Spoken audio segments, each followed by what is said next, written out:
നമസ്കാരം കൂട്ടുകാരെ.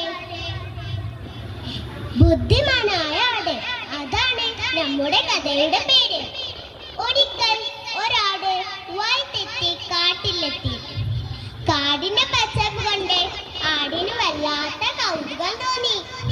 ഹായ്, എന്തു ഭംഗി!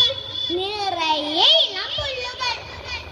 പുല്ലും തിന്ന് വയറു നിറഞ്ഞ് തല ഉയർത്തിയപ്പോൾ ആടിന്റെ കൊമ്പുകളിൽ ഇലകളും വള്ളികളും കുടുങ്ങി. ഇപ്പോൾ ആടിനെ കണ്ടാൽ ശരിക്കും ഭൂതമാണെന്നേ തോന്നൂ. വല്ലാത്തൊരു മയക്കം. അങ്ങോട്ട് കയറിയിരിക്കാം. നാട്ടിലാടല്ലേ? താനിരുന്ന ഇടം ഗുഹയാണെന്ന് അതുണ്ടോ അറിയുന്നു. കുറച്ചു നേരം കഴിഞ്ഞപ്പോൾ ഗുഹയുടെ ഉടമസ്ഥനായ സിംഹം അവിടെ എത്തി. ഏതോ ഒരു ബുദ്ധിയെടുത്തു.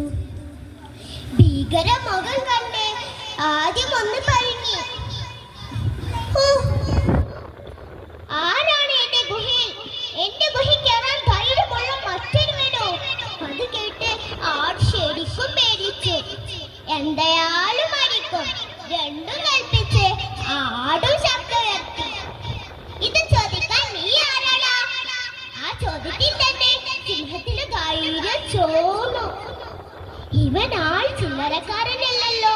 എന്നിട്ട് സിംഹം സകല ശ്വാസം ഉള്ളിലേക്ക് കൊടുത്തു.